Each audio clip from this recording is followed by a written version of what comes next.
Wholeness, Balance, Love, Vibrations. Welcome to another Sacred Light conversation. I am your host, Marcus Robbins for Christolight 33. And our guest today is Maya.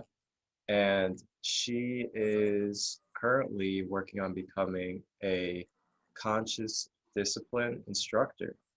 And our topic that we're going to discuss is going to be on conscious parenting, being able to be in tune with the children, yourself, um, knowing how to be in the heart and ultimately serve in a more pure and spirited way when it comes to guiding our children. Um, and with that being said, I'm just going to go ahead and hand it on over to Maya and leave the space open. Thank you so much for having me. You're welcome.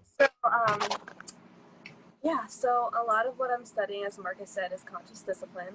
So really the concept of it all is shifting from a fear program, what we are programmed, most of us, not all of us, but a lot of us, into love. So a lot of that, parents can tend to, look at their children from a space of fear, in a sense of, for example, like some people say, like, if a child is playing and they don't want their child doing that, and they're saying, what are you doing? Or if their children are fighting, don't make me come in there, and that kind of thing. It's kind of like, it's positive parenting. So instead of having a negative perspective, we want to train ourselves individually first and be the model for the child, how to have a positive perspective. So, like, how do we do that, Yeah. So How do we do that? huh? How do we do that? Okay, so I talked to you a little bit about this before, but a lot of times when we're overwhelmed or upset, and this is backed by brain research, a lot of the stuff that I'm studying and I'm a student of, when we're upset, we will automatically start operating from the lower center of our brain instead of our frontal lobe. So it's about bringing awareness to ourselves of, okay, the light bulb's going on. I'm operating in parts of my lower centers of my brain right now, and I need to be aware and bring consciousness to that and awareness to that, and start operating from my frontal lobe, the higher centers of the brain. And in order to do that, we need tools. We need to learn how to kind of deprogram ourselves. We need to look into the inner child and examine how we are raised. What examples did we see in relationships? And we also need to look at our inner thoughts individually, and think, okay, however I'm thinking, I'm projecting that onto children. And what's also really cool about this is it applies to not only children, but it applies to your marriage, your partnership, your relationship with other people outside of you. Because, like I said, it really is about healing the inner child and healing each person. You can't force anyone to change. And a lot of times as parents, you want to control they want to control the child or make the child do this, and we can't make anyone do anything. We can only, bring up tools and offer them a chance to make a positive choice. And by doing that, we have to come from a place of love and compassion and awareness. So that's why I think it's really appropriate for your call, because everything about operating from a place of higher consciousness, we need to do that in order to evolve, and we need to do that in order to create healing generations and heal generational traumas and triggers that we kind of carry with us, and we're able to change that. That's awesome. Yeah. So when you're talking about the parts of the brain, that bottom part, is that referred to as the reptilian mind? You could refer to it as that, yes. Okay. That's why I think it's pretty cool. So for anyone who's listening, Dr. Becky Bailey is who I've learned a lot of this from. So she's been doing it for quite a while, but she has been starting to implement it into public school systems, which is, I think, really important because I don't know about you, but I definitely had teachers growing up that were just not, I mean, a lot of people didn't have the tools. And actually, she was implementing this like during that time. So it's really far reached out. Obviously, more people need it. You can use, I'm a homeschooling mother, you can use it in your homeschooling, like I said, in your day-to-day life with anyone. Um, but I think it's really important to see the change. And there's a lot of success stories with this because it operates with the brain. And when we connect with our children, and we need the sense of touch. That's what I wanted to touch on too. We need the sense of touch because when we touch another person, like centers of our brain just like light up. Oh yeah. And it's like, all the senses that we have, the sense of touch is the one thing like we could literally die without. So like we need that. And so if we go throughout our day with our children, and even with your partner, this is something I realized in my relationship lately we've been working on. You're busy doing little things throughout the day, and you have children. Sometimes we forget to like reconnect with them. And if they're acting out, it's like they're longing for that like sense of touch, that sense of love, that sense of connection. And so like when you can stop, Becky Bailey has a book about this too. It's called I Love You Rituals, and you stop and you do a little I love you ritual, and it just involves just like connecting with them in the moment, and just like hands and eye connection and hand touch, and just it could be like 10 seconds, it could be a minute long, whatever. And so she gives examples of this, and like with my daughter, I'll take her hand and we'll go like round and round the garden, goes the teddy bear, one step, two step, and we'll do two under there, like that. And just like a little, like you got the touch, you got the like reconnection, and it just helps kind of with that bond. Yeah. And the palm is like a very sensitive energy center too. So Yeah. whenever we're, like rubbing on it with our fingers or just like going in circles, you can like feel like the sensations there because of the energy center. Energy, yeah. It's really Yeah. interesting. Um, yeah, I think that's amazing that they're implementing it in the schools because it's so important. I feel like that children have the correct tools and guidance into developing into their whole self. And they spend so much time at school from pre-K all the way up to senior year of high school. And uh, I know when I was growing up, there wasn't really any conscious classes or real conscious teachers that were trying to implement any healthy practices. And I feel like it's such a blessing that the children now, then future generations, are now being able to experience that in the schools. And um, to see us develop into what we've developed into without that stuff in schools is like, wow, I wonder what they're going to be like when they're Yeah, full grown adults and they're being trained through that stuff during their school time. that's huge. I do. I was thinking about that the other day too. I was thinking, really there's no need to worry, because if you and I trust in what we're doing, and we know that we're providing the tools, and we know where we came from and how we got to where we are, we're helping along with others to like build that groundwork. And especially if it's connected to our children or people we know, it's going to extend out into our circle. So Hmm. yeah.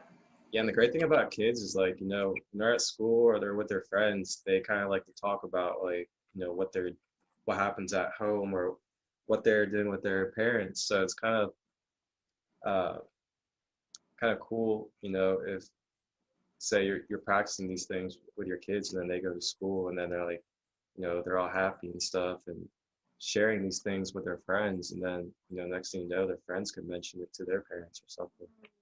Yeah, that's so huge. Yeah. Or like if you get together in a meetup, I've had this happen to me before, like, because you still have some people, and I still have parts of myself I'm still working on too, and like reprogramming, but there are other people that maybe are just starting out on the path, and they're like, how do you get your, like, how come like she doesn't like, I mean, I have a 6-month-old and a 3-year-old. I didn't preface that, but I have a 6-month-old and she'll be 3 next month.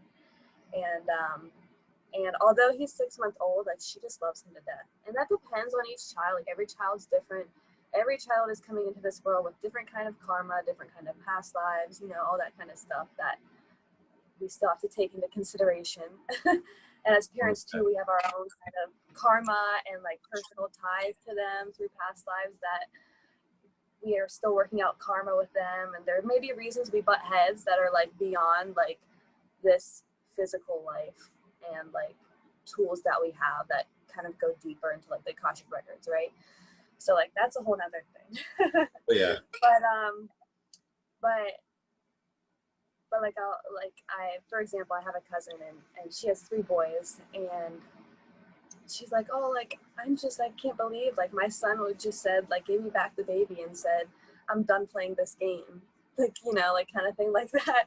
And I had both my children at home, and so I think it really helped, and that's one of the reasons why I wanted to have them at home too, but I think it really helped with my daughter to see my son literally come out of me, and she helped me, and it was just powerful. It wasn't like I came home with him one day and there he was. So like I could see her maybe acting like that or having that, kind of reaction to the baby if I did kind of just like randomly pop in the house with the baby. But when they're able to see that, kind of make that connection. So it's like really, I feel like holistically done. Sometimes people have medical emergencies that they have to go to the hospital, and that's okay. But it's like kind of trying to create those moments of connection for the children so they can like understand and have less reactions of like repulsivity towards us, I guess you could say, Yeah. I mean, there's a couple of things that come to mind, like thinking about that and how that could affect them. And one thing is definitely like that that kind of like that raw purity of life, like what life is. Like there's no way around the fact that like a woman births a child. Like, it's not like some crazy dark fantasy or something. It's just life. It is what it is. Yeah. It's actually a beautiful thing. So to not like try to separate it and put it in a box and kind of like uh put it in a way to where it's like bad or negative for children to experience, kind of frees their mind, I feel like, because it's definitely the nature of life. And like you were saying, it'll then kind of condition them to where they just understand what it is. And um, it's like whenever it's like certain things like that that are just like really like true and raw and real, there's just like something in our consciousness that kind of unlocks or connects to source, really. And um, I could see how that could help them uh, remember and develop a little bit quicker in understanding the process. And yeah, I just think that's amazing because then it also uh, shows the realness of, it actually is like, your child like coming out of you instead of, like you were saying, just walking home one day with the baby. And it's not like, this mystical like thing to them. They actually understand it. And then, as she gets older, she had already experienced that. So then it's not going to be repulsive, like you were saying. Yeah, and I think some parents, because I had this thought myself, and I really did like prep her, and I actually like bought like it was like a small little book about like a home birth book, and it had a lot of words for her to probably understand, but I kind of just like rephrased them into smaller sentences as I read the book to her before the baby came and stuff like that, and it shows, you know, like the home birth experience. It was actually an unassisted home birth book, but I think some parents can worry about when like a woman is at birth, like having a lot going on. So like if the child is like running around and sometimes it just depends. Like a lot of animals in nature go into their own space and they just birth by themselves. Some women like to have a lot of group around them, and like each birth is different, so you could feel one way this time and one way this time, you know. So I understand that, and luckily I have a really great support system. My partner was just able to be with her, and it all kind of just it flowed and it happened, and it was really cool. So yeah, you know, life and death is everywhere around us. Like we're surrounded by it, and me personally, I don't feel like I would want to like hide that or deny that fact. And like for literally yesterday, we saw there's this cat in our neighborhood we see all the time. He's like just a stray cat, and he'll run and catch bunnies and squirrels, and yesterday it was a rat somewhere. Anyway, so I mean that's just his instinct. That's what he does, and he'll leave them at like someone's doorstep. It's kind of funny. But anyway, we found a rat the other day, and we do play dates sometimes with people in the neighborhood, and there are some parents that are like, oh, I don't want my child to see that, and like they take them inside, and you know, and I Yeah. just show Luna, I'm like, yes, you know, that's what happens. And then the fly, she's like, why is there flies on them? I'm like, you know, the flies use his body parts, and sometimes it's nutrition, and spirit takes his soul, and his body stays. And so like we picked little like flowers, and we just like laid them next to him, you know, and just like have that respect for like life and death instead of just being like, I don't want you to see that, you Yeah. know. It's like I'm sure it's sad, and she had a sad reaction like the first time she saw something, and she was like, I think it was like a dead lizard, and she's like, oh my gosh, you know, because like precious life, and like it's okay to feel that. And I like validated, you know, like that it is really really sad to see like some souls go, but they all come back again. Everything cycles. And she was like, why are the ants eating it? No, ants don't eat it, you know, kind of thing like that. And I had to explain that process. So I Yeah. think it does, like when we like help them through it and talk about it instead of like ignoring it, it definitely builds that like connection and makes them like a little bit more understanding as they grow older.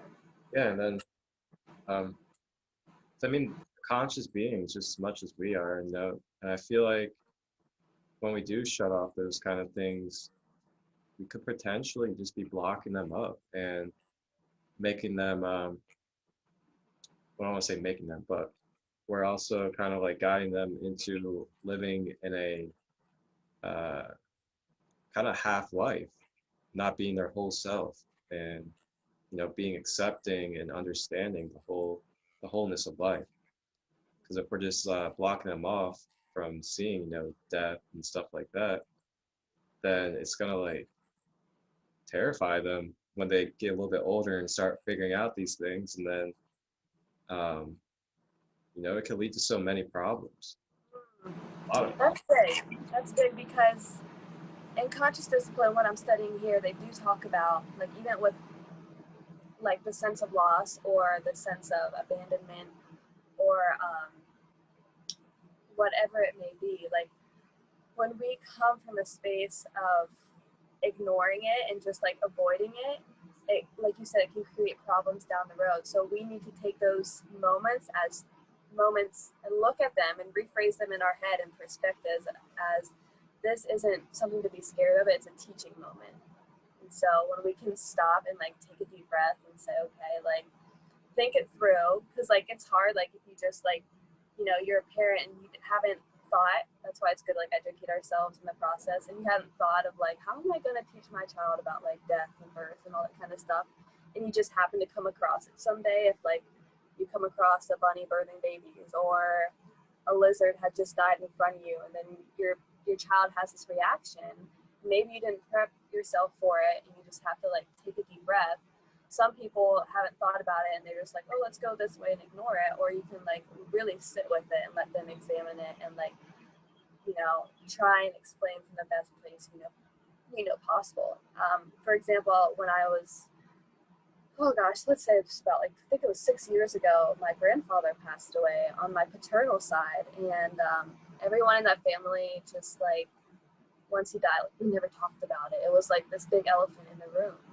And it's like, but like, how is everyone handling and dealing with these emotions, like, and I'm the type of person that likes to talk about things and like, cherish those moments. So I think when we stuff that down inside, like you said, it can manifest into anything. So it's important to be able to talk about it, have a space to talk about it, and especially with your parents, or even if you're in a relationship with a partner, like, feel comfortable enough in that relationship that you can go to that person and ask them questions about it.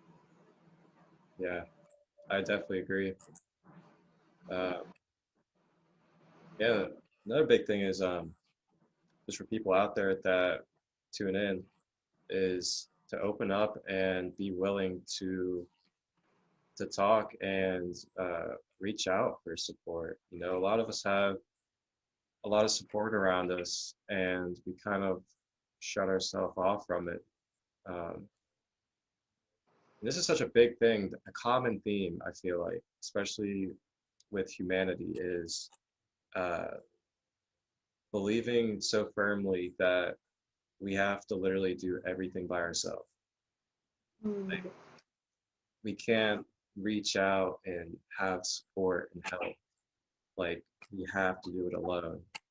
And through my own experiences, every time that I, tried separating myself, which if anybody knows, we can't separate ourselves truly. Um, it's like I hit a brick wall, and I just like come across these problems, and it comes back around every time to me being closed and not open to those around me, the support I have. And ever since I started just, freely being open to support and asking for help, everything's been so much more easier and peaceful. And not only does it help me, but it also allows other people to be able to be in their best and be able to help as well. Oh, that's so deep. I agree with that. Uh, Speaking of conscious discipline, because you have to look at the inner child. So like when I got in this relationship with my partner and I had children, my mother, she was very like a very independent woman, and like just never really asked anyone for help. And so like I kind of took that on myself because it's what I saw, it's what I witnessed. And so it was so dang hard for me to like ask for help. And like, as you know, like when it takes a village to raise a child, and it was so overwhelming for me. It was causing stress in my relationship. It was causing me to get sick, like physically sick, and just it was causing me to not operate from the higher centers of my brain with my child. And it was just too much, and I was like, this is not my path. Like I didn't feel like, I was like, I need some tools. And that's what made me dive into all of this, because I was like, I mean, I know we have to like reprogram ourselves, but like I didn't necessarily have the tools of like, I needed structure. Like I'm like a structure person. Like I needed some kind of like regime to help me, because like when you have a child or children plural, it's just like you got to clean up this. Yeah, so many thoughts in your head. And so I bet. it's definitely not only your thoughts but their thoughts, because they're asking you something like 25 times. So it's been really helpful for me to be able to like have tools, and like if I'm feeling frustrated, be able to say, you know, like say it out loud, like mommy feels frustrated right now, like I need to take a deep breath, or and just being able to like model that too to my children is just like huge. And not only to me, like for my partner too. So like we're kind of like learning it together now.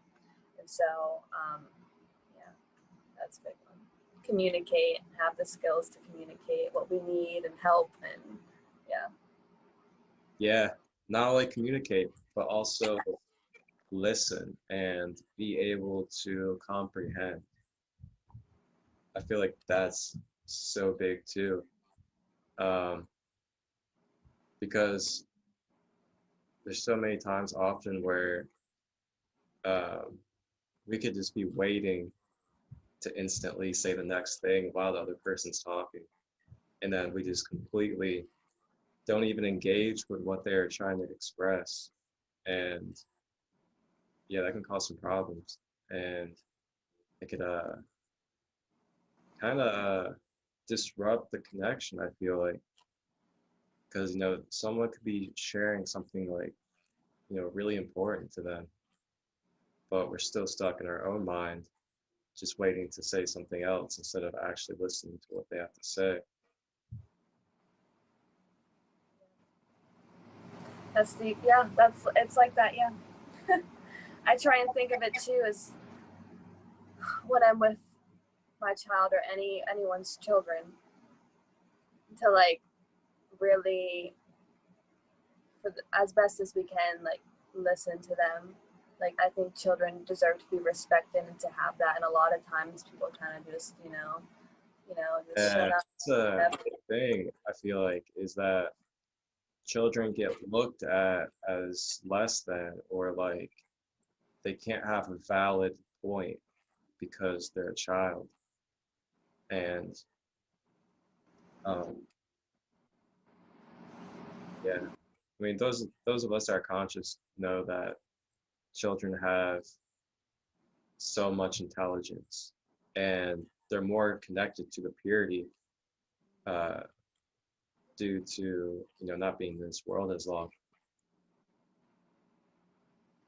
Yeah, my daughter has taught me to like we're teachers for our children, that's one thing, but they're also like huge teachers for us. And so to see that relationship go hand in hand and honor it and respect it throughout the day and throughout your journey, um, I think is big. And she's taught me a lot to just like forgive. Like they're so unconditionally loving and like pure, and like I see like I've learned myself over the years that I've held on to things that I should have just I've needed to let go.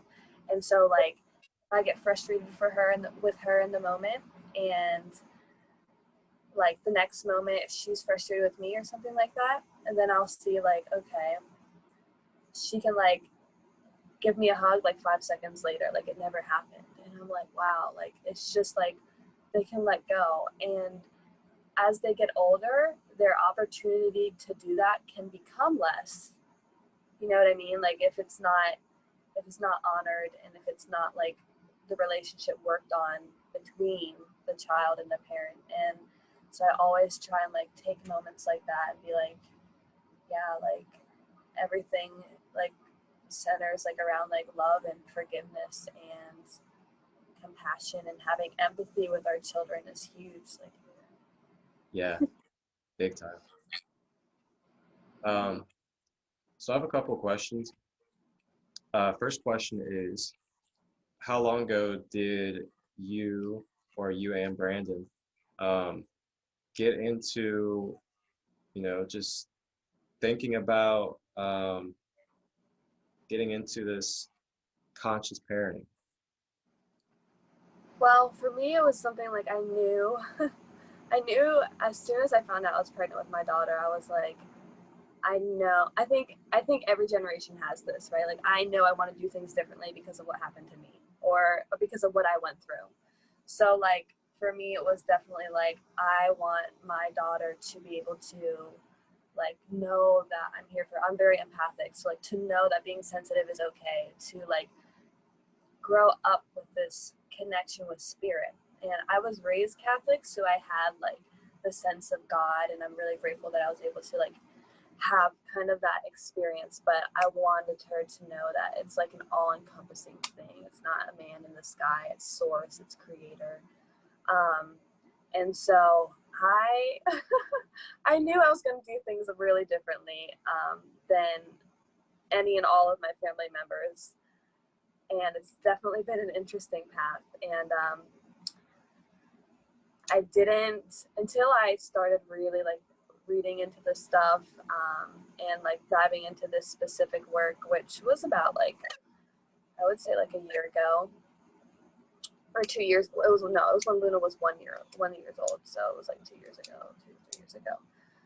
Did I really say like, you know, like we need the tools to be able to like do this. It's one thing to say like, I want to be a positive parent and like be positive all the time around your child, but like it's difficult if you don't have the tools to do it. Oh yeah. And to have some kind of like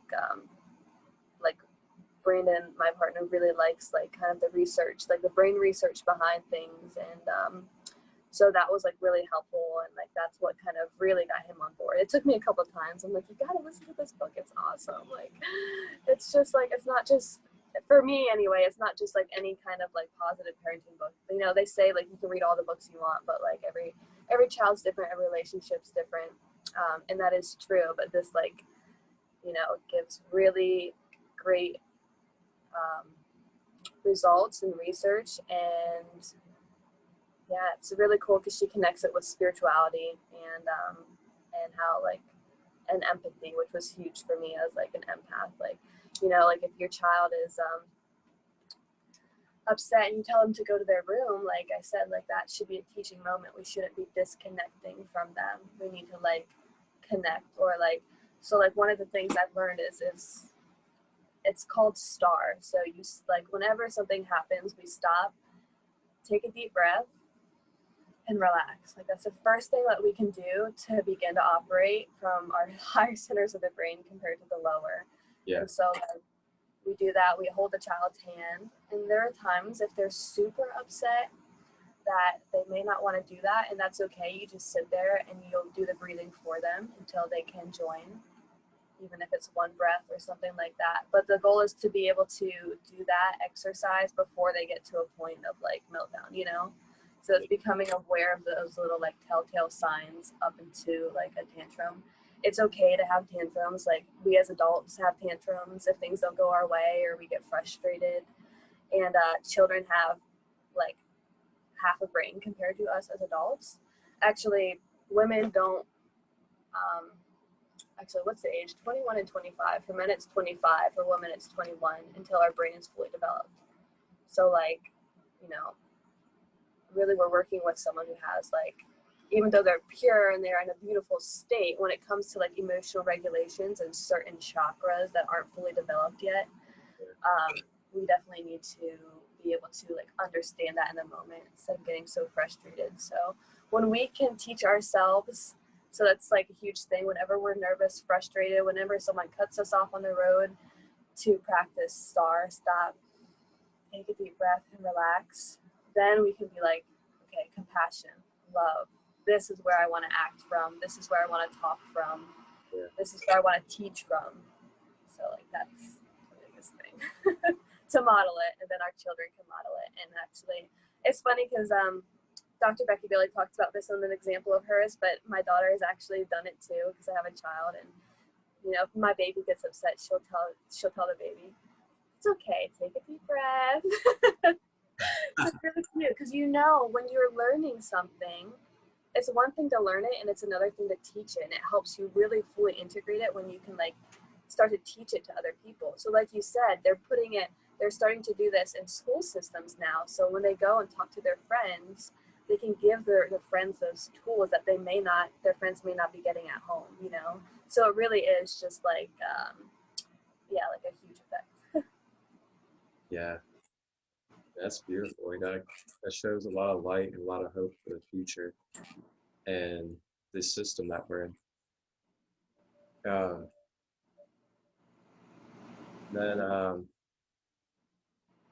so my next question was,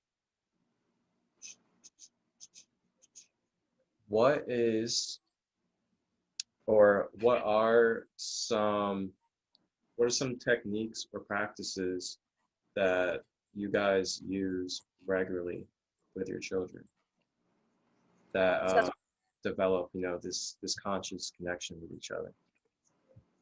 so that's one of them, the star thing. There's another one, and it's basically giving them tools again. So, and using conflict as a sense of a teaching moment. So like, even if it's between child and parent, or even if it's between child and child, or whoever, a stranger or a neighbor or whoever, if, for example, a child wants to hear the children fighting, and the one person wanted a toy, and they grab the toy and they start, fighting over it, and like you just hear the bickering, and you come in and you just heard the last thing that happened, okay? And sometimes we'll automatically like blame or put it on the other person. So Yeah. one of the things that I like to practice is that's based on the conscious discipline model that comes with 7 core skills for conscious discipline, is being able to say, okay, you didn't want her to take your toy. Or like, if they're sitting on the couch, you wanted her to move and she hit you. And you tell them, did you like that? So it puts everything back onto the child. What did you feel in that moment, And if she says he or she says, I didn't like that, then you tell them, I don't like when you push me over. Please scoot over. So you're giving them tools, and you're getting down on their level instead of like yelling from the kitchen. You know what I mean? Like you gotta take the time, for us anyway. I think it's huge for us to take the time to put in the work now when they're younger. So get down on their level when I can. It's hard when I have a baby, but like I'll stop with the baby on my hip or in the carrier, get down and like explain to my daughter, okay, you didn't want her to take your toy. Tell her, this, and this. And that from a place of love, and that way they have the tools to be able to talk next time instead of resorting, because they have half a brain, resorting to hitting and throwing and yelling, So when you give them the tools in that scenario, they're able to use it next time instead of resorting to like the constant hitting. If we're not using as or arguing or yelling, if we're not using it as a teaching moment, it's just going to keep the repetitive arguing, yelling, throwing, whatever, because think of that in relationships too, just in your partnership or your marriage. Did you have the tools to be able to communicate and say, like, I don't like when you call me names when you're frustrated, like you can tell me you're frustrated in the moment, and so on, and like we can work through it. So with all that said, if a child, like if my daughter is frustrated or something like that, I'll say, you seem frustrated or you seem upset. You mirror back to them. So like if she's scrunching her nose, I'm like, you're scrunching your nose and your body is telling me that you seem upset. We don't use definite terms like you're angry right now, because we can like kind of feel how they're feeling, but we don't always know what they're feeling. Maybe they're feeling something else, So it's just like, we like to use the word seem. That way, if it's anything else, they can say, no, actually, I'm like tired, or no, I just wanted this, So like, you seem upset, or you wanted your toy back, or you wanted to put your purple pants on instead of your red pants, and that's why you were upset, or something like that, So saying you wanted and you seemed is like a really big one that we use, like before we can catch, like before it escalates to like a tantrum or something like that. And like I said, you can use that with your partner too, like they come home from work or something and they're just kind of like upset. Sometimes we don't know like that's exactly what we're feeling in the moment. We're not constantly, although it'd be nice if we could somehow, we're not constantly tuning into our body and realizing how we feel, realizing how the outside is like affecting us, So like my partner comes home from work and is kind of like getting frustrated or something, I can say like, you seem like you had a really long day. Like that must be like feel really hard. Like, why don't you like take a break and I'll do this and then we can switch later or something like that, you know? So yeah, kind of just empathizing. Yeah, I learned a lot the hard way a couple of times on just saying that someone's firmly something. Like Mm. saying you're angry or something, you know. Yes. Yeah, a lot of That's so backlash, a lot of backlash. Oh man, great stuff though. I mean, that is just beautiful to see. And I'm so glad that you're teaching these things to your children. That's it's amazing. And going back to what you were talking about with uh, like the go to your room type of deal. I can see how that really just couple things actually. One thing I see from it is creating a disconnection um, between each other. And I could also see where that can psychologically um, really put the child in kind of a dark place. And I say dark, I mean like they can't let go and release what is building up because alone. yeah, if they're trying to get something out and they don't know how to properly do it, and then they just get told to go in their room because of the way they're acting, uh, yeah, I mean, I can only imagine what they think about themselves in that moment, especially as a child. And as a parent, well, I'm not a parent yet, but as a parent, I feel like it also rejects our sense of responsibility as well.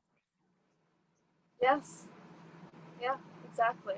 I think also I do want to say that I believe that we're all parents of children and we're all children of God. So everything Yeah, circles. You know, you're a parent of your inner child and all that kind of stuff. So you are in your own sense too.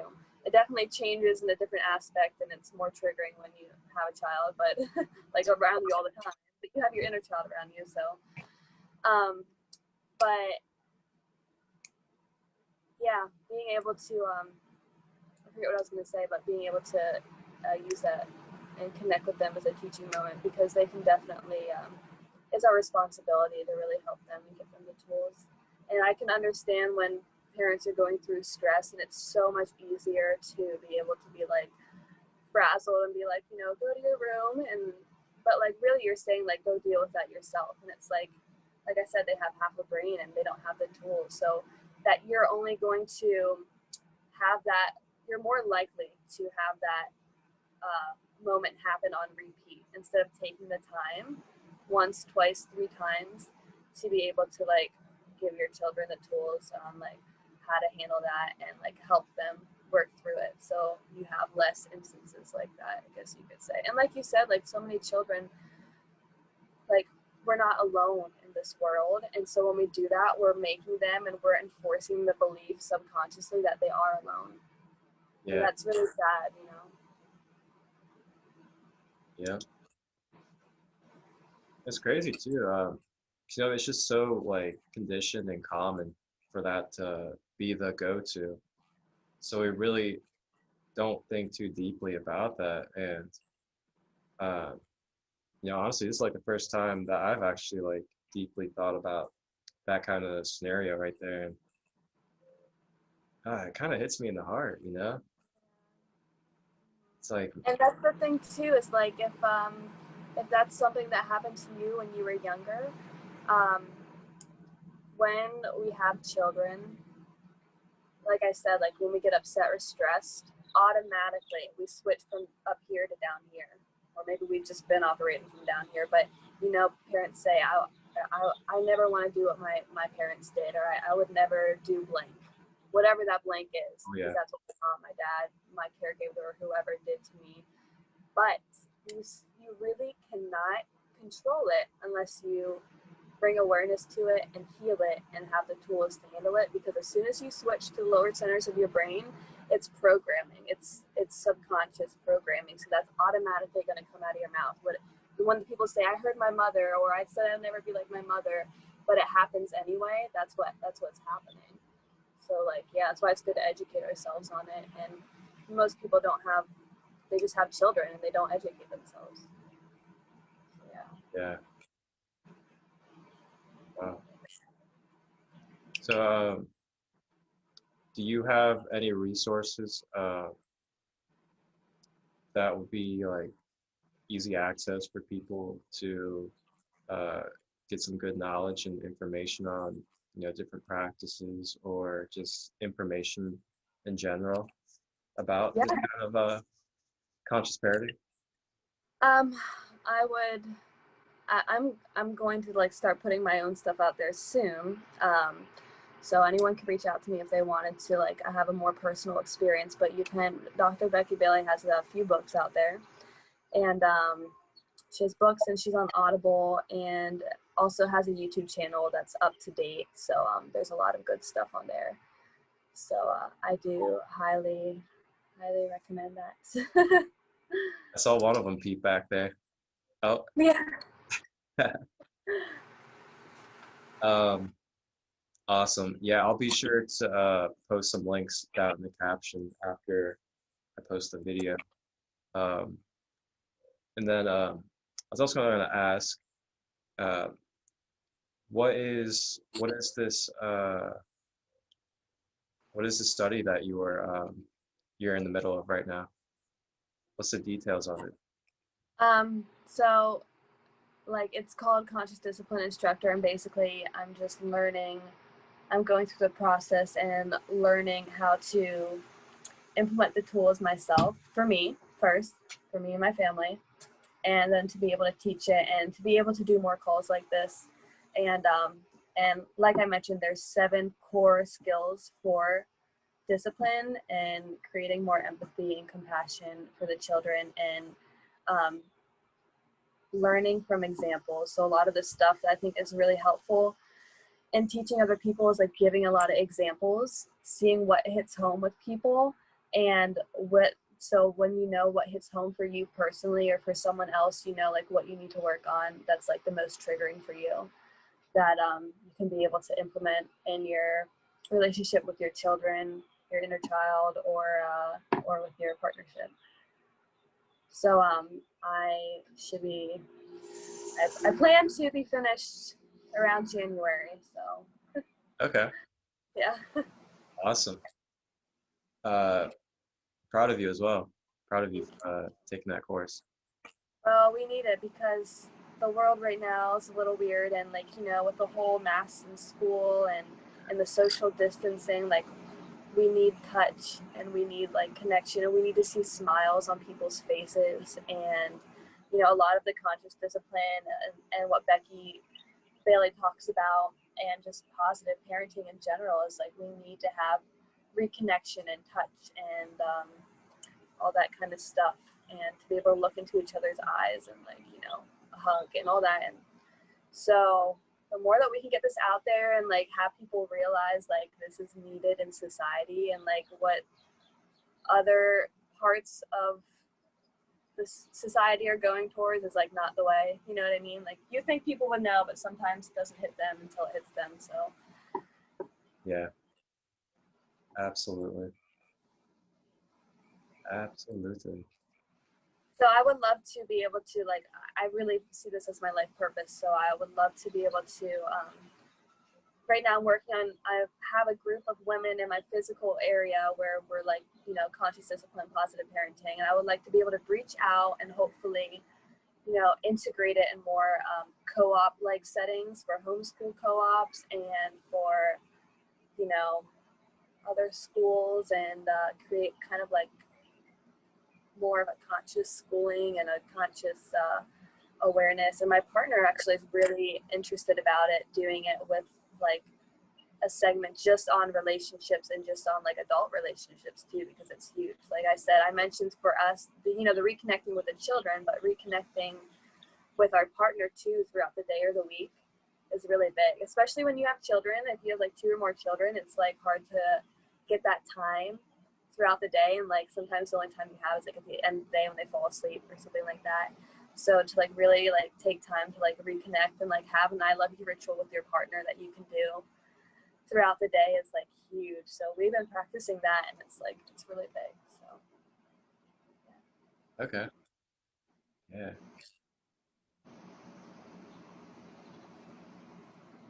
Yeah. Um, there was one more thing I was gonna ask, and it was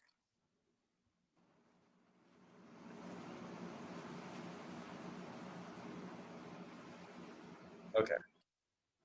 This is a good one. So how do you guys handle electronic situations? ooh, that is a really good one. Actually, that's actually something I did want to touch on. I thought of, but I was talking about something else.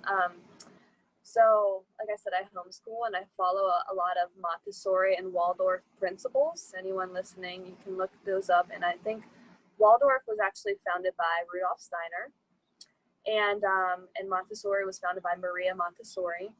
And Maria Montessori did a lot of her own research and brain research about the hands and the connection between the hand and the brain and infant development. And Rudolf Steiner, he has tons of books, and he's a really smart guy.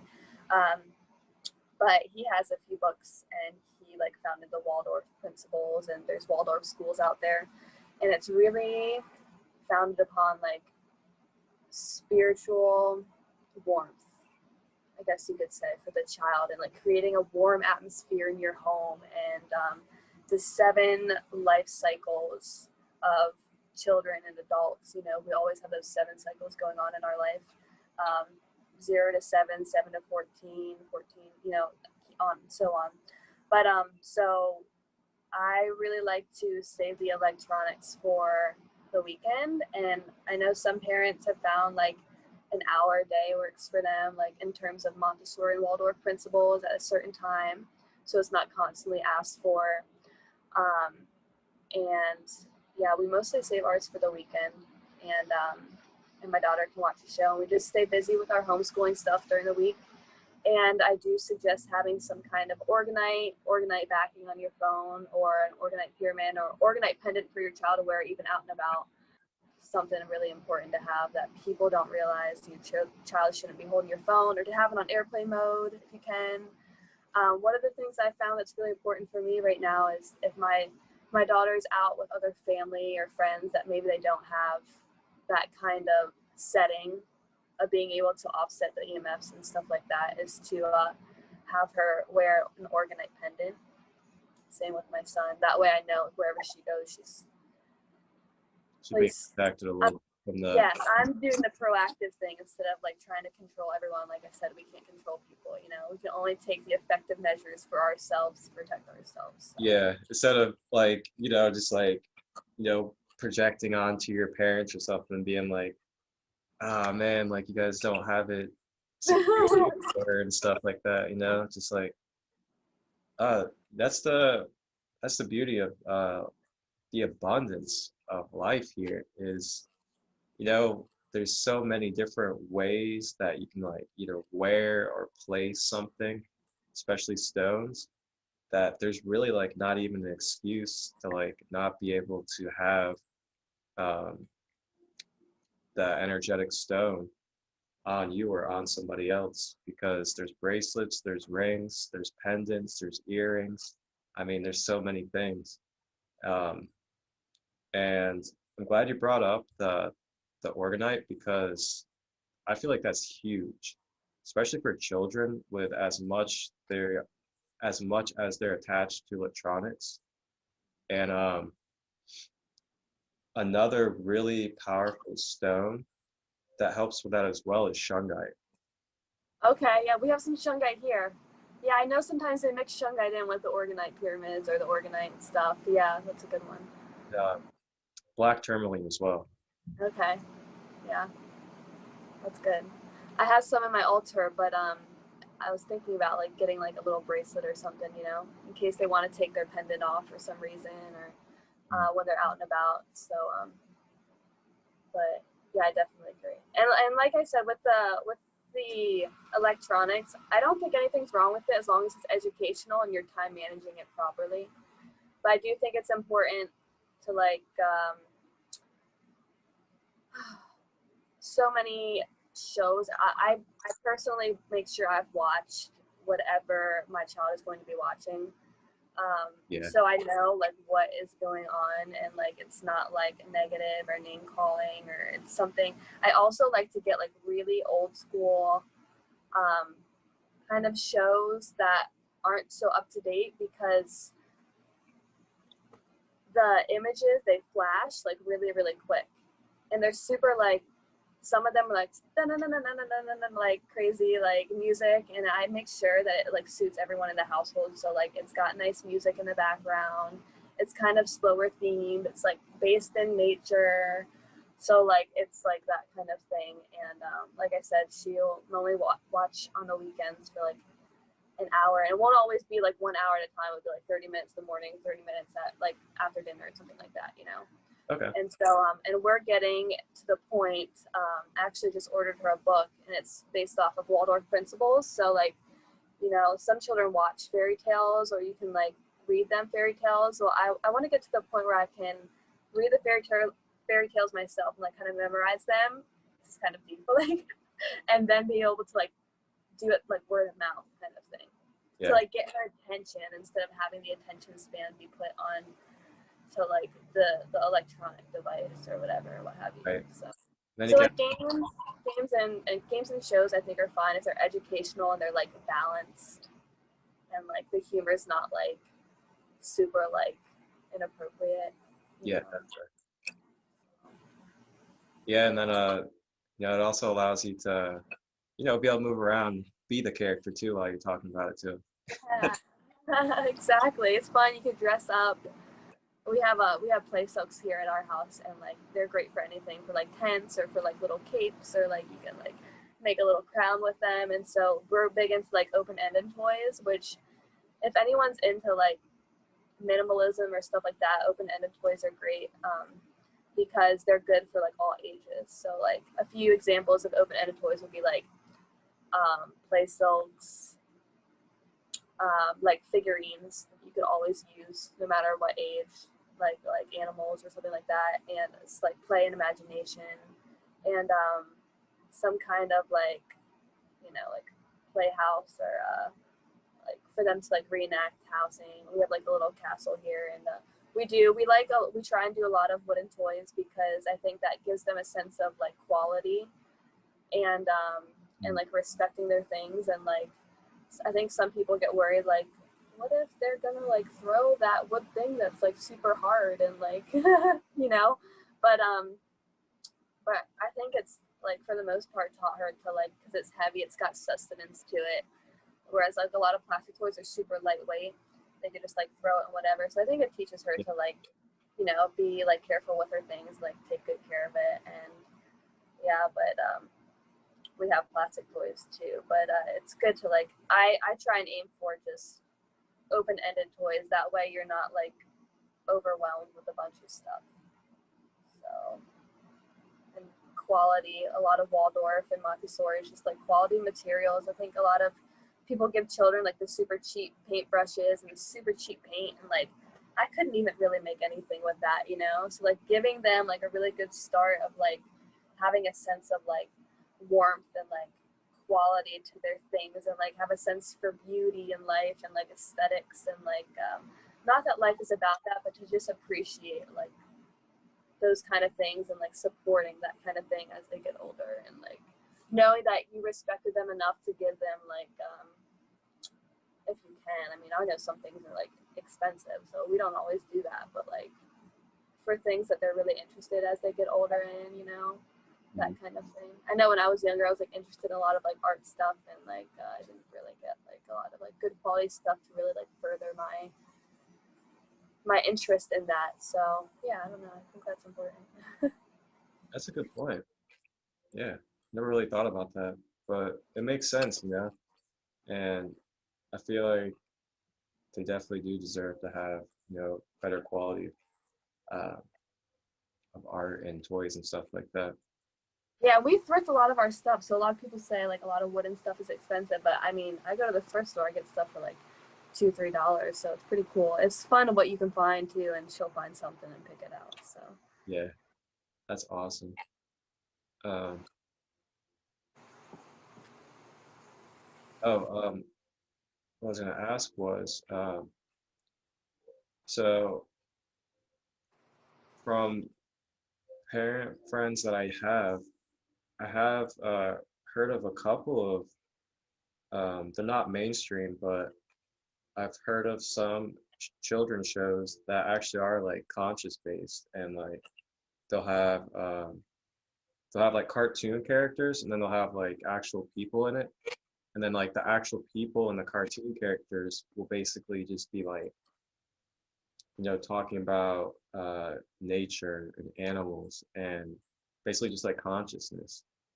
And oh, that's I cool. thought I that don't think I've heard was of cool. that. I'll have to ask my friend what it was called again, and I'll send it over to you. But I was wondering, are there any games or shows that you found that Yeah, are very pure and helpful? I think one of the shows I really like for my daughter is it's actually one I used to watch when I was little. It's called Little Bear. Oh man, I That love that one. that one is great. It's super like the intro I swear is like literally a minute long, which is pretty long for shows nowadays. Yeah, But it's so cute. They're out in nature, they're playing. It's like I like it because even like, you know, not everyone celebrates like mass produced holidays or whatever, and they do like they mention like the winter solstice or the equinox. So I thought that was pretty really. cool. Yeah, so it's not always like, or if they had like a Valentine Day theme, it would be like they just called it Love Day. So I thought that was cute, you know. Mhm. And so that is one that she watches, and there's another one called Maisie Mouse, and these are on YouTube. So like I'll play it on YouTube and I'll set it up for her somewhere. And I have it on my phone. We don't have a TV, so I just like we play it on like my YouTube, and she'll watch a show, and then when it's done, it's done. But Maisie Mouse, it's a cute one. It's very abstract, which I like. There's not a lot going on in the background. It's just like, and there's like no, I don't know, maybe that could be controversial, but there's no like parents in it. It's just like this little mouse, and she has like three friends, and they just like do stuff, and it's cute because it's abstract. And so um and You yeah, I said don't Little know. Bear. When you said Little Bear, it reminded me of Franklin. Yeah, I remember Franklin too. Yeah. I used to watch Franklin. that when I was younger. That one, those are cute ones. Yeah, so those are the two that I really like. Oh, and a game that I really like is there's one that's called I looked up Montessori games um, that are like helpful for children, and this one is called Tiny Tap, and the games are actually created by teachers, and I think most of them are pretty good and okay. They're probably a little bit more modern than I would like prefer, but they should be fine for anyone really. I looked through a lot of them, and it's just that there are a lot of learning games, so like you know um, that's helpful too. Like you know, we don't have like the tribes right now, so I mean I understand in terms of like shows and like games for your children, but I think it's important to limit it and to have it at a certain time of day and like kind of like a routine with it so they know that they can't like just like binge all the time, you know. Yeah, And also to remember like I don't know about you, my parents let me watch TV whenever, and there were times when I did, I just whenever just sit there all day or you know watching Nick well, on video games, Sunday. So movies. yeah, so like we came out okay. It's not the end of the world. Like we came through it, and we're like these like you know I would say pretty aware people. So it's gonna be okay as long as it's not like you know super like violent, whatever.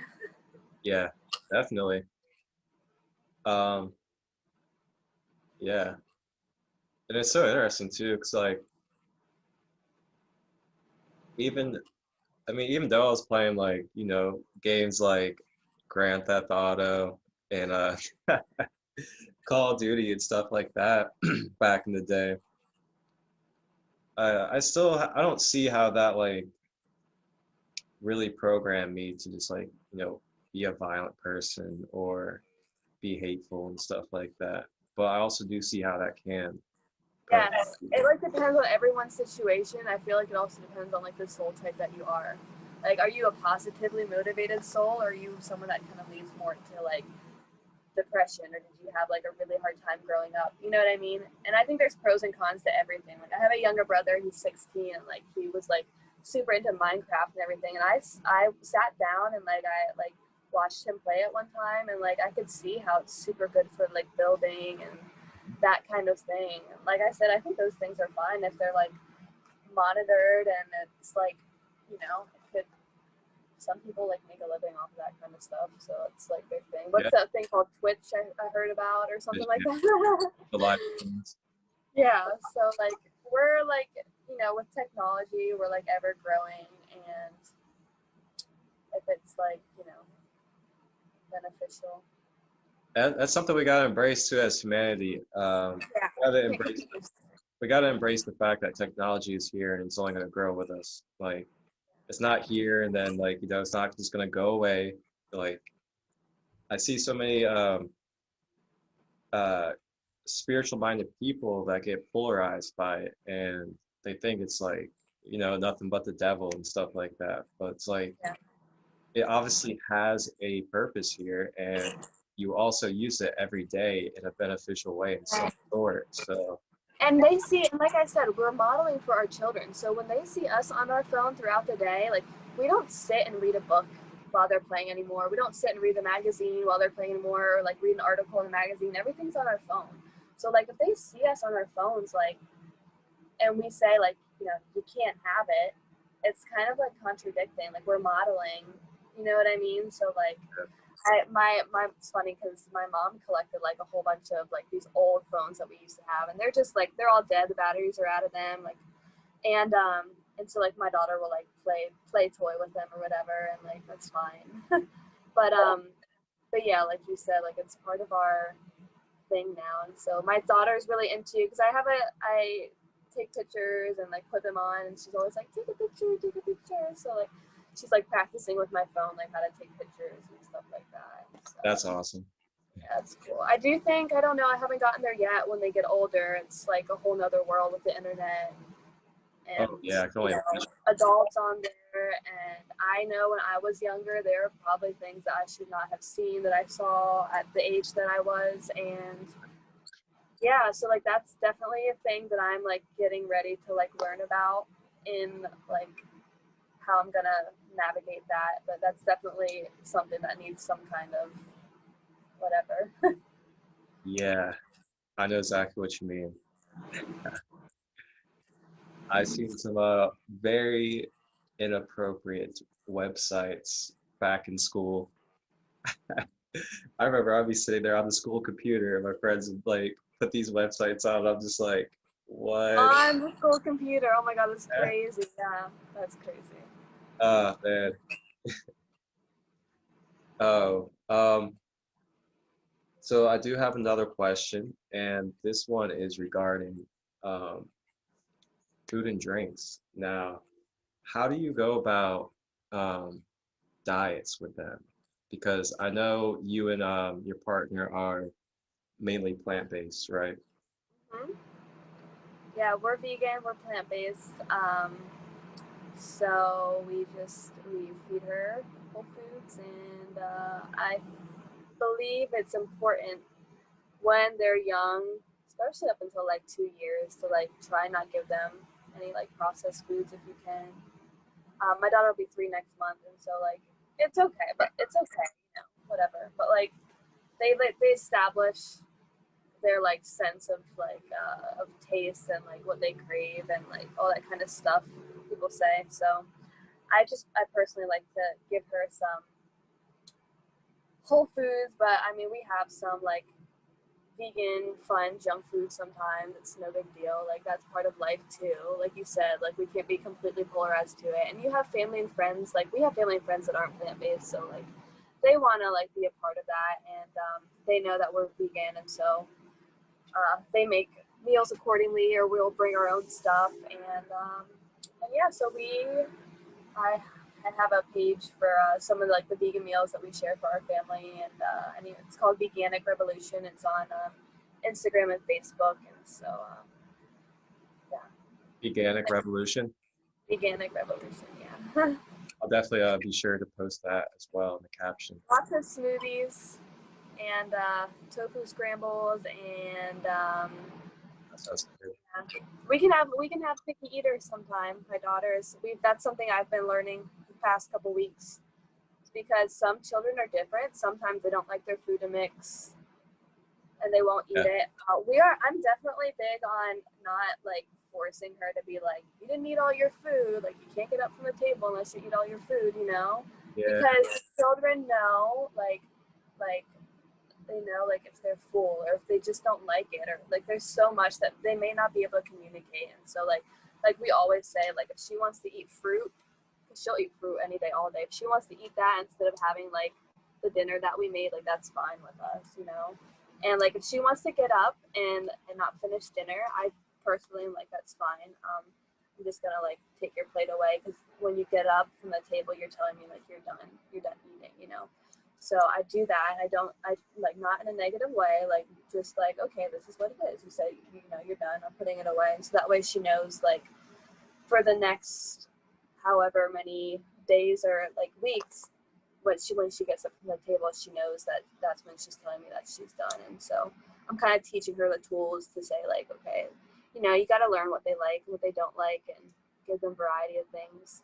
And some children, if they're not like into like tasting new things, just to like have like some kind of sense involved with it, whether it's they just like, you want them to like taste something just one time, and they're just like, no, no, no. Well, like, even just smelling it is like, okay, like, just getting their senses involved. So, and like repeatedly, because sometimes it takes a while for your taste buds to change and develop, and you're in different spaces and different phases and development in life. So just Yeah. kind of like re-bringing it up for them, and like not like forcing them to eat, or like eat more of these bites, because that's kind of controlling. Yeah, that's like that toxic masculinity energy Yeah, for sure. so It kind of that's goes back where you said, that's what we're working on right now. yeah, the whole collective. Yeah. Uh, but yeah, going back to like earlier and what we were talking about with kind of like the like sending them off to their room type of deal is, I feel like it's kind of like that same aspect in a way when we're telling them like you can't get up, you have to eat this, or um, finish all this in order to be able to um, be done. And it's like it really just shuts them down from being their own being and being who they are. And it's like, um, yeah, I just see how that can do more blocking and really psychologically put them in a place where they could feel less than, or um, develop into doing the same and controlling other people. Yeah, and like, I think you gotta think too, like, a lot of people are like, for me, when I was younger, because I'm plant-based now, so I'm vegan. I don't eat meat or dairy, and I didn't like eating meat. I was like, when I made the connection, like, all these shows and all these stuffed animals are like cute little animals, and then all of a sudden it was on my plate, and I was like, what? Like, I was so confused, and I was like, I love them. So I didn't want to eat them, but I was told, like, you have to finish your food and all that stuff. So it was creating that disconnect. And as soon as I was old enough, I was like 16, I went vegetarian, when I could like prep my own food and stuff like that. And yeah, so as soon as I was old enough to like be in charge of myself, I guess you could say, that's when I was able to make that switch for myself. But I want to honor that for my child, and like, and we teach, that like we love the animals, and we don't want to hurt them or cause them harm.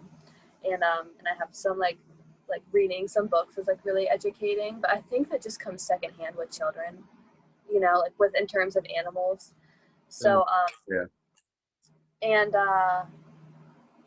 what else was I going to say? But yeah, like also, you know, saying that they have to eat that, like that can cause like um, food issues, whether it's like bulimic or obese or whatever it may be, in terms of all of that too. So yeah. Yeah, it's like no wonder when we were younger, so many people didn't like eating their greens because they were being like forced to eat their greens, you know? I have a funny story about greens. Uh-oh. So we've been wanting to eat like even more greens lately, and so my partner bought kale the other day, and like usually we'll cook it, and we'll like mix it in her food, and I showed her a video of like a bunny eating kale. I was like, just like out of fun and out of funniness, and oh my god, she loved it. So she started taking the kale out of the bag. I was like, look, I'm a bunny. And so sometimes you just have to find cool things like that, and Wow, she kept asking for more and more after that, and I was that's like, genius. so you gotta find like really fun ways and not make it like I had to be unattached. Like I didn't care whether she ate it or not in the moment.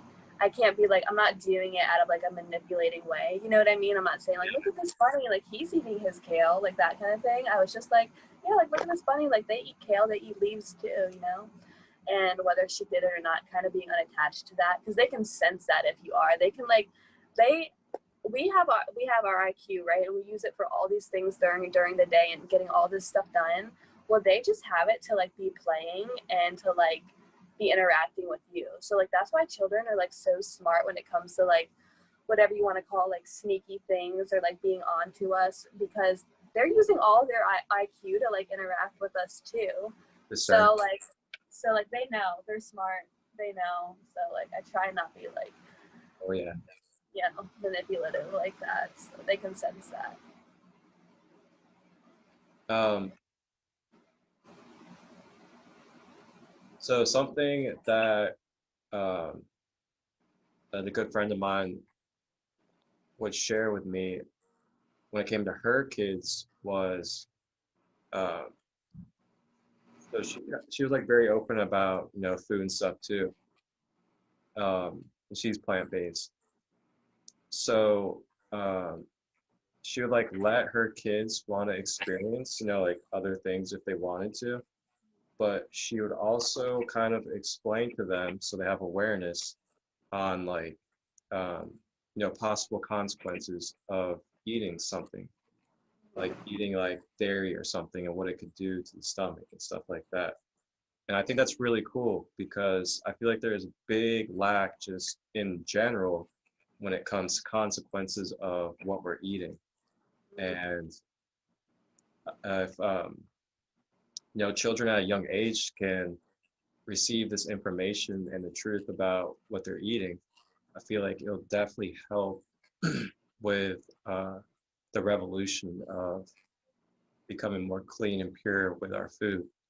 And I don't say that as in like, everybody become vegan, just as in um, becoming aware of Where where it's coming from, the way it's being made into food, and where it's being stored. Because personally, as a plant-based person, um, I have no issue at all with people eating meat or dairy, but it's just the fact of the way it's done in the mainstream is just awful. mm-hmm. Factory Yeah, yes, yes. farming, um, separating the calf from the mother.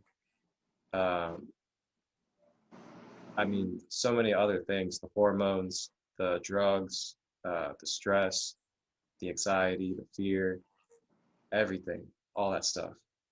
Um, Now compare that to someone who has a few acres and a farm, and they're allowing their animals to free roam and live their full life and enjoying the time with the family and the children and stuff like that. And then it comes time for them to move on and pass away from this earth. Then I see that purity and the righteousness of using its body for food. you know, and that's kind of like what the natives did too. Like, and if they, you know, were killing something for food, they like did it respectfully. And like, yeah, we don't really have that awareness about our stuff. Someone's doing it for us, and we don't even know how they're doing it, and like their whole like ethical practices. One of the main things that made me go vegan compared to a vegetarian was, this was before I was a mother. Gosh, like I said, I was vegetarian at 16. I think I went vegan at like 20, like 19 or 20. And I'm just turned 25, and I'm a young mother.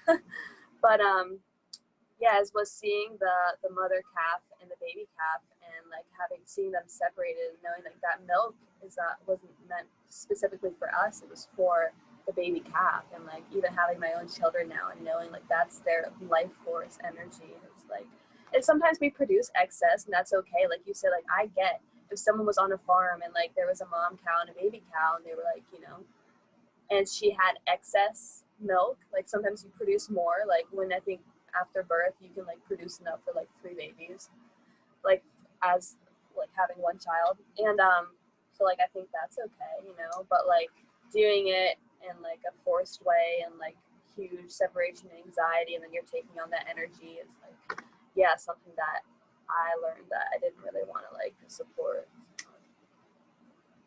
Yeah. Yeah, I do with my daughter learn how to tell her that, you know, like as our family personally, we eat plant-based, and then I'll be like educating her on that stuff once she's able to like understand it more. And once she gets to a certain age, she can like, you know, try what she wants. But I want her to be able to be at the age when I explain it to her that she can really understand like that certain food and dyes in food are literally like poison to the body. And so like I really do want to wait until she's at the age where like she can understand a little bit of that science and that kind of stuff, um, so that she can like make an actual educated choice over just being like kind of like, well, this tastes good, or this tastes really, really sweet. You know what I mean? Like yeah, this Coke has high fructose corn syrup in it, and I think it tastes better, but I don't know that high fructose corn syrup is like times 50 sugar. You know, like yeah. That's how they really get us is you know, that taste with all these artificial sweets. And oh man, it's so misconceiving. there's a lot of good alternatives out there though for Yeah. like vegan candy, and like that it's like Oh kind yeah. of like more natural and fruit based, so that's cool. So we give our child like some of that sometimes as like a little treat or something, so she don't feel left out. Like if we're gonna go to like a birthday party and someone's not vegan, like we'll make sure that we bring our own stuff too, and like, you know, you want to bring enough for everyone else in case anyone else wants to try some, and that could be like a whole nother topic of like, you know, so it's cool. Yeah, that's a pretty nice thing is that another thing with the abundance that we're in is there's like an alternative plant-based alternative to like everything now. And it's so beautiful and so awesome because me personally, I love desserts and I love candy and stuff like that. But just, you know, being as conscious as I am now with myself, I definitely know that I cannot continuously keep eating like a lot of dairy and a lot of artificial sweets and dyes and stuff like that. So I have found a lot of alternatives from plant-based cookies to brownies to candy like there's even like Swedish fish and like I was peach gonna say that's my favorite, the vegan Swedish fish. fish. We made vegan s'mores last night. That was good. I hadn't had a s'more since like maybe I went vegan or something, so that was exciting. How did you do But them? I can't eat too much of it because I actually really do like enjoy like the high vibe foods and like nourishing foods, and that stuff makes me feel dense sometimes. But it's exciting comfort food that's vegan. That's like to have the alternatives is like really exciting. So like, Yeah, definitely.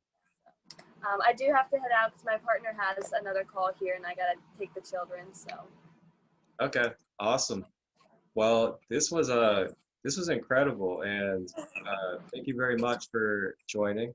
It was a beautiful time, and there is nothing but gems throughout this whole entire conversation, and I definitely trust it will reach who it needs to. And oh wow, this is amazing. Well, thank you so much for having me. I just started a YouTube channel. It's called With Maya on YouTube, and it's just kind of like vlog style, lifestyle, but I want to be sharing more of like, I share some of our vegan meals on there. I want to share more of like just actually one-on-one videos of me talking about conscious discipline. I've kind of been waiting to do that until like I'm like certified. So, but there's that, and then yeah, my Instagram is the Conscious Empath, and then I have an Instagram, Facebook, Veganic Revolution too. So. Okay, great.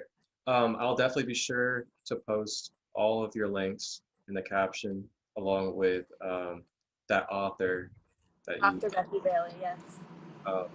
So yeah, if you could just send me, the links, and then I'll post it in the caption.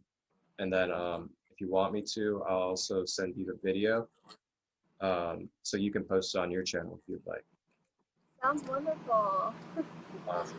Thank you so much for having me, Marcus. It's wonderful. Namaste. Much love. Have a beautiful day. You too. Thank you.